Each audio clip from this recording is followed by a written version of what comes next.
Welcome to the Chelsea Fans Channel. He's Jack. And he's Rory. God, hasn't there been a lot of international football played? There certainly has, and we're going to do our very best to take you through each and every one of Chelsea's international performances, and we're going to rate them as concisely as humanly possible. Let us know your thoughts. First up, and the only place to start, is Thibaut Courtois. He played brilliantly in the Group B fixture, Belgium against Bosnia. He made some crucial saves and his team came out 3-1 winners, and he also kept a clean sheet against Cyprus. I think he had a blinder. What should we give him? Give him a 4. 4 out of 5. Okay, next up we've got Eden Hazard. I'm not sure what Wilmots, the Belgian manager, was going on about this week, calling him the worst player. How was he your worst player? He scored in both the games, against Bosnia and against Cyprus. So I'm going to give him a... I'm going to give him a 4. I don't know what that idiot manager's talking about. He's a wonderful man. Yeah, 4 for us. Next up is our other keeper, BEGOVIC. I think he's a wonderful keeper. I think he covered himself in glory playing for Chelsea against Manchester City, and he kept that trend. He was unlucky to be on the losing side against Belgium. Belgium were just too strong for Bosnia, and he ended up conceding 3 goals, but he did make some crucial saves, and he also kept a clean sheet against Andorra. So he's done all right, doesn't he? Not bad, not bad. What do you reckon? I think we'll be generous and give him a 3. 3 out of 5. Let us know your thoughts. Next up we have IVANOVIC. Now, he's had a bit of a slow start to the season, as we know, but he had a really good international break. He was on the pitch when they recorded their first win against Armenia, and he also put in a really good performance to their narrow defeat against France. So, Raw, let me guess, 5 out of 5? No, not quite. I think he played very well in both games. I'm going to be honest, and I'm going to give him a 4. Next up is Ivanovic's teammate, MATIC. I think that, again, he played very well. Nothing spectacular, but he's done a very good job and was very unlucky, actually, not to be on the losing side against France. He did play very well. As a result, I think Steady Eddie, 3. 3. What do you guys think? Okay, next up we have our new boy PEDRO. Played very well in his first game against Slovakia, but didn't get picked for the Macedonia game, so we can't go too crazy. We know his class. Rory, what are we going to give him? 3 out of 5. 3 out of 5. Next up is PEDRO's international teammate, FABREGAS. Not good news here, in our opinion.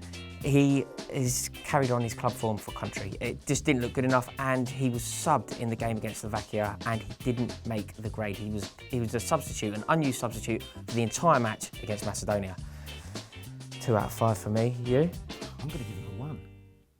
Let us know what you think, guys. Next up, Diego Costa. Unfortunately, he didn't score in either game, but he did win a penalty, and he was subbed off. Costa won a penalty? Surely they know that's not allowed. We know that Costa can't win penalties. Refs don't give them, surely. I think he must have been a ref from outside the British Isles. Anyway, back to the marking. I'm going to give him a 3. He's won his penalty. Yeah. I think 3's a good point for him.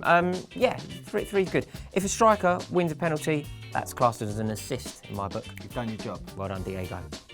Next up, England's very own Gary Cahill. Gary Cahill did not play against San Marino, but he played the full 90 minutes against Switzerland the other night. It was a competent performance. England didn't concede a goal, which means that the centre-half has done something right, but he looked shaky in possession, so not ideal. What are you thinking?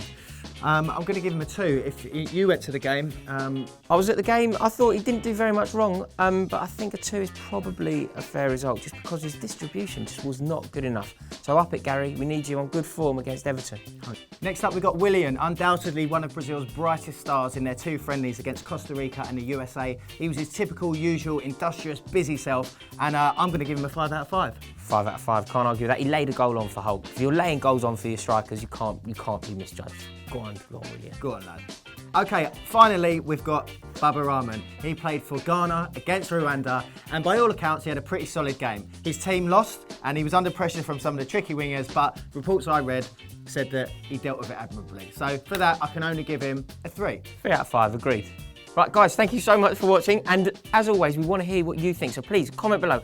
Did we mark them right? And yeah, let us know what you think, and if you enjoyed this video, why not click the subscribe button right now? Remember, we're the champions, they are not. Welcome to Backpage Blues. I'm joined by Charlie, the Hurricane Skillen from the Mail Online, and it's time for my favourite part of the week. We're going to answer your questions. So firstly, thank you very much for getting them into us, and secondly, we should probably make a start and get through as many as possible. Shall I go? Yeah, go on.